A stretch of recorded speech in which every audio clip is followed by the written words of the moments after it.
Coucou tout le monde, super contente de vous retrouver aujourd'hui pour cette nouvelle vidéo challenge ménage de printemps. Ça y est, le soleil est enfin de retour et qui dit printemps dit forcément ménage.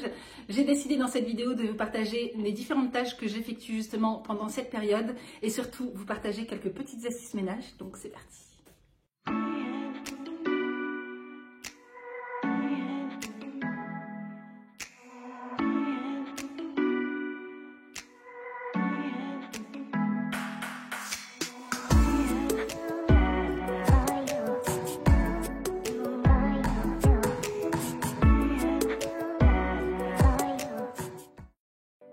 Se lancer dans un ménage de printemps, ça demande un minimum d'organisation pour ne pas s'éparpiller et surtout gagner en temps et en énergie. J'ai donc créé un challenge, une mission par jour sur 30 jours. Le but est vraiment d'y consacrer 30 minutes par jour et ne pas trop m'éparpiller. Je l'ai plastifié, puis j'y ai collé des autocollants aimantés pour pouvoir le mettre dans ma cuisine et l'avoir à portée de vue pour pouvoir l'avancer de mon challenge. Si ce support vous intéresse, n'hésitez pas à me le dire en commentaire et je vous le partagerai avec grand plaisir. Allez, c'est parti pour cette première mission du challenge ménage de printemps. Donc je commence par le plafond. Pourquoi le plafond? Puisque pour moi, un ménage s'effectue toujours du haut vers le bas. Lorsque nous dépoussiérons le plafond, il y a des particules qui tombent. Donc pour éviter d'avoir à recommencer certaines tâches ménagères, eh bien, vaut mieux toujours avoir une certaine logique et ça, peu importe les tâches. Donc pour les plafonds facilement accessibles, j'utilise simplement une lingette dépoussiérante type Swiffer et pour les autres, j'utilise mon balai aspirateur pour éviter de me fatiguer.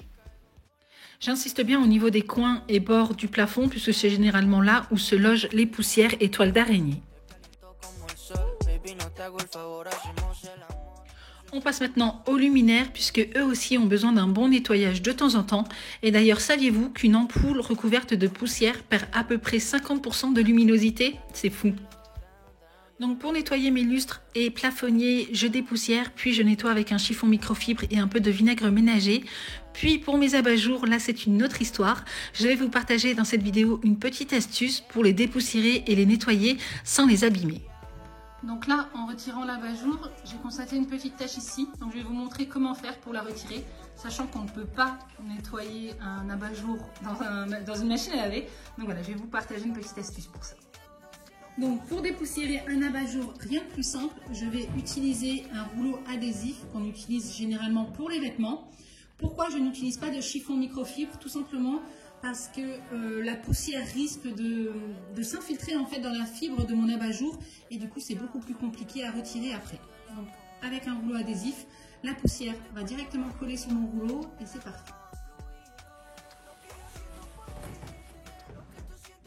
Là on peut clairement voir la différence. Je ne sais pas si vous la voyez. Sans rouleau adhésif, avec rouleau adhésif.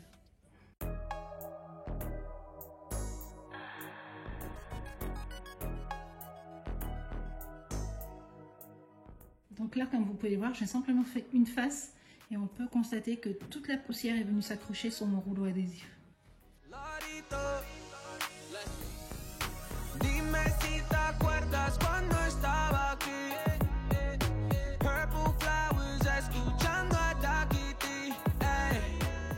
Donc là, c'est le premier passage. Je vais retirer la première couche, puis recommencer.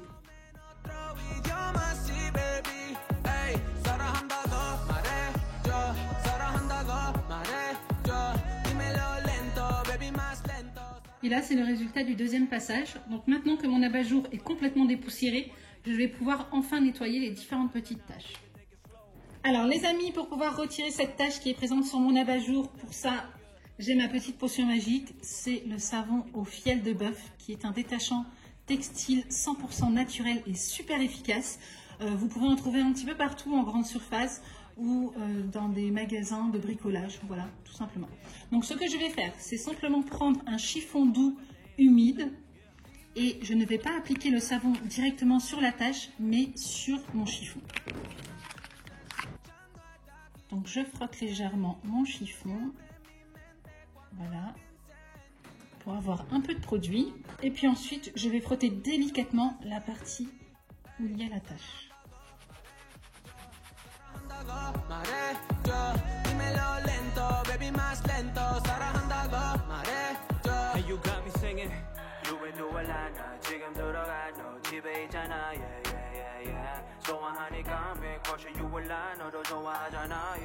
Estoy enamorado, siempre estás contigo. Purple flowers, baby, you know what I need. Et voilà, les taches ont complètement disparu. Donc maintenant, il suffit juste de laisser sécher. Et on se retrouve avec un abat-jour tout neuf. Dime si te acuerdas cuando estaba aquí.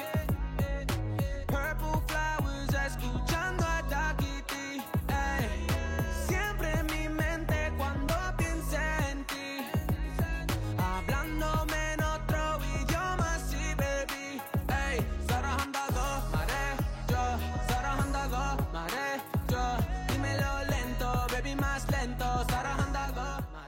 Alors les amis, je vais vous montrer comment nettoyer ce type de radiateur en sachant que moi je l'ai déjà fait et si vous voulez voir la vidéo, elle est disponible sur mon Instagram Moons Organise, mais je me suis dit que ça pouvait être utile de vous le partager également sur YouTube. Alors dans un premier temps, c'est très simple, on va retirer la grille du dessus et pour ça, il faut venir ici sur le côté. Donc sur le côté du radiateur, vous avez ce petit objet en plastique, donc vous tournez légèrement, voilà, et puis ensuite vous allez venir tirer pour le retirer. Alors attendez, je vais poser mon téléphone et puis je vais le faire. Donc, une fois que vous avez retiré donc délicatement ce petit objet, il vous suffit simplement de relever la grille. Voilà. Donc là, on peut la retirer complètement, on peut la laver sous l'eau. Du coup, pour le dépoussiérer, il vous suffit simplement de prendre un sèche-cheveux et de diffuser l'air à l'intérieur pour pouvoir faire ressortir toutes les poussières qui s'y trouvent vers le bas. Donc pour éviter d'avoir de la poussière dans toute la pièce, je vous conseille de brancher un aspirateur et d'aspirer comme ça vers le bas. Comme ça, vous avez l'air qui circule à l'intérieur, mais vous avez l'aspirateur qui va aspirer toutes les poussières. Et donc ensuite, vous prenez simplement un chiffon microfibre avec un produit dégraissant, puis vous nettoyez ici, voilà, sur le dessus. Vous avez également la possibilité de nettoyer à l'intérieur, parce que j'ai vu une vidéo TikTok à ce sujet, où en fait la personne versait de l'eau, donc bien entendu le radiateur doit être éteint, mais elle versait de l'eau à l'intérieur et ça nettoyait en fait tout l'intérieur avec les poussières et tout retombait vers le bas, mais en fait elle avait mis un bac pour pouvoir récupérer l'eau, hein, bien entendu, pour éviter de se retrouver avec de l'eau partout. Mais voilà, je trouvais que c'était une très bonne astuce aussi, mais moi personnellement je l'ai pas fait parce que j'avais pas envie de me casser la tête, sachant que j'octroie 30 minutes par jour pour mon ménage de printemps, donc voilà, je voulais pas encore tout renettoyer derrière. Mais là, on peut le voir avec un simple sèche-cheveux, j'ai réussi à vraiment le nettoyer correctement. Il n'y a plus aucune poussière à l'intérieur.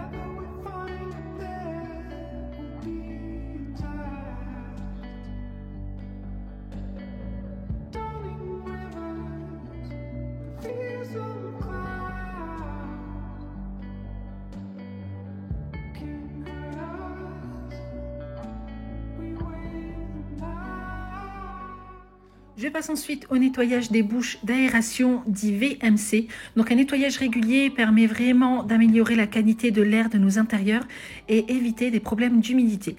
Donc pour cela, il faut couper l'électricité bien entendu avant le nettoyage, démonter la bouche d'aération, puis nettoyer avec un dégraissant, de l'eau chaude et bien sécher avant de remettre. Il existe différents types de VMC, donc soit simple flux ou double flux, mais quoi qu'il en soit, je vous conseille toujours de vérifier sur votre notice ou sur internet comment nettoyer selon le modèle que vous avez. On passe maintenant au-dessus de placards. Alors ça, c'est vraiment une zone qu'on a tendance à négliger puisqu'elle est difficile d'accès et pourtant les dessus de placards regorgent de poussière et de graisse comme vous pouvez le voir sur les images. Donc pour nettoyer, c'est très simple, vous prenez un chiffon microfibre imbibé d'eau avec un dégraissant. Donc moi j'utilise le nettoyant cuisine à la bicarbonate de soude de la marque Renette que j'adore, je l'utilise pour tout en ce moment. Mais sinon vous pouvez très bien le remplacer par du savon noir ou du savon de Marseille. Petite astuce de grand-mère, une fois que vous avez nettoyé vos dessus de placard, protégez vos meubles en étalant du papier journal, du film alimentaire ou du papier aluminium, comme vous voulez. Moi personnellement, j'ai une préférence pour le film plastique car il est discret et adhère mieux à la surface.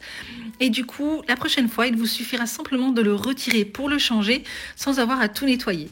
C'est généralement quelque chose que je fais, mais l'année dernière, j'ai oublié et je l'ai bien regretté cette année. Autre tâche que j'ai pour habitude d'effectuer chaque année, mais que je n'ai pas fait l'année dernière puisqu'on devait refaire les peintures, c'est de lessiver les murs et plinthes. Donc là, comme vous pouvez le voir dans la cage d'escalier, mes murs sont dans un état lamentable, donc il était vraiment temps que je le fasse. Pour ça, j'ai acheté un seau essoreur et balai plat pour me faciliter le travail et éviter de me fatiguer. Pour lessiver mes murs, j'utilise essentiellement des cristaux de soude et du savon noir. Donc je commence par remplir mon seau avec de l'eau tiède. J'y ajoute 3 cuillères à soupe de cristaux de soude et une demi-cuillère à soupe de savon noir.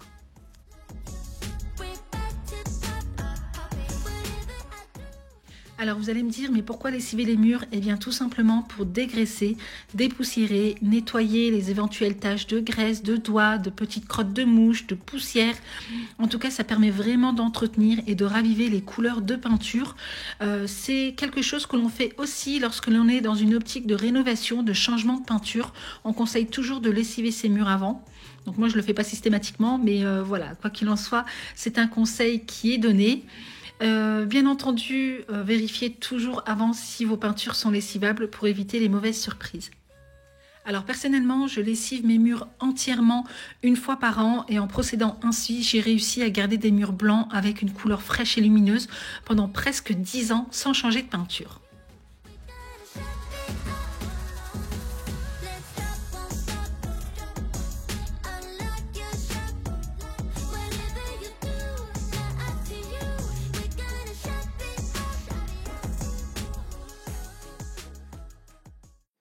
Faire un ménage de printemps dans son dressing est souvent synonyme de désencombrement. Or aujourd'hui, on ne va pas s'occuper de cela, mais plutôt du nettoyage de l'intérieur des armoires. On y pense rarement et pourtant le dressing attire beaucoup de poussière avec la manipulation de nos vêtements. Donc le changement de saison est vraiment le moment idéal pour faire un grand nettoyage des armoires, des tiroirs, des dessous de penderie, juste avant de changer votre garde-robe pour la nouvelle saison. Donc je commence par retirer tous les vêtements, donc pour moi c'est assez simple et rapide puisque tout est rangé dans des bacs de rangement, mais si ce n'est pas votre cas, prenez soin de ne pas les déplier pour vous éviter du travail supplémentaire. Dépoussiérez à l'aide d'un aspirateur, puis nettoyez avec un chiffon microfibre et vinaigre ménager. Laissez bien sécher pour empêcher l'humidité de s'installer dans vos armoires, notamment si vous avez des portes de placard. Puis si vous avez des bacs de rangement, pensez également à aspirer l'intérieur des bacs avant de tout repositionner. Can't weather any storm. Before I sleep, hear the crickets, see the moon, side by side and through and through. Je vais en profiter pour retirer les petites étiquettes que j'avais mises pour faciliter l'organisation et le rangement dans les tiroirs de ma fille. Sauf que voilà, maintenant elle a grandi, donc elle n'a plus forcément besoin de ces étiquettes. Et je voulais vous partager cette petite astuce pour retirer la colle, vous savez, des étiquettes quand elles sont restées longtemps collées. Eh bien, il suffit simplement de prendre du démaquillant pour les yeux, biphasé, puis de nettoyer avec un chiffon microfibre et c'est magique, ça part en un coup d'œil.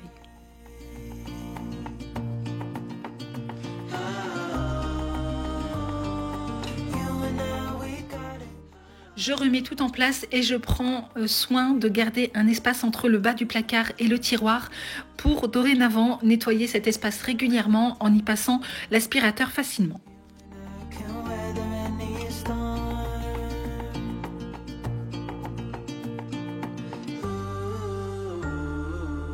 Je passe maintenant au nettoyage des canalisations, évacuations, donc je le fais à peu près tous les 3 mois, ce qui me permet d'éviter les mauvaises odeurs et surtout les problèmes liés aux canalisations bouchées. Donc pour ça, j'utilise 3 cuillères à soupe de cristaux de soude. Donc le cristaux de soude va permettre de déboucher efficacement sans utiliser de produits chimiques. Ensuite, j'ajoute un demi-verre de vinaigre ménager. Donc le vinaigre va permettre d'assainir les évacuations. Puis j'ajoute 1 litre d'eau bouillante. Donc l'eau bouillante va permettre en fait de dissoudre les résidus, que ce soit de savon, de nourriture, présents dans les canalisations. Donc pour vous permettre de nettoyer plus en profondeur, vous pouvez également dévisser les canalisations sous évier, puis les nettoyer un par un.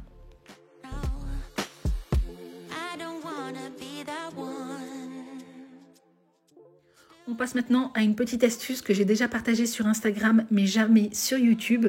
C'est le nettoyage de ma porte d'entrée qui est en aluminium mat. Comme vous pouvez le voir, elle a des taches incrustées avec le temps dû à la pluie.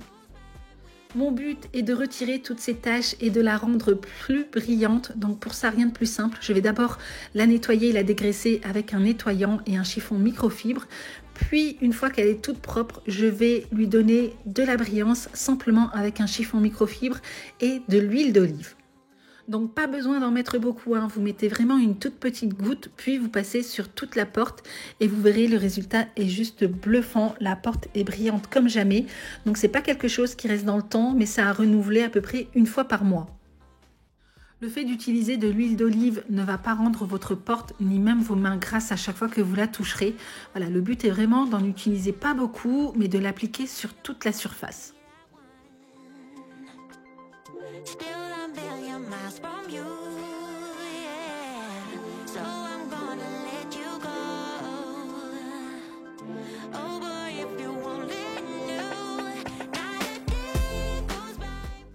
Et bien voilà les amis, en ce qui concerne cette vidéo, j'espère sincèrement qu'elle vous aura plu, qu'elle vous aura donné quelques petites idées, qu'elle vous aura également motivé à vous aussi prendre soin de votre intérieur. Si vous voulez encore plus d'astuces, n'hésitez pas à me rejoindre sur ma page Instagram Moons Organise, sur lequel je partage actuellement un challenge ménage de printemps. Je vous note juste ici. Et donc en attendant une prochaine, prenez soin de vous et moi je vous fais d'énormes bisous.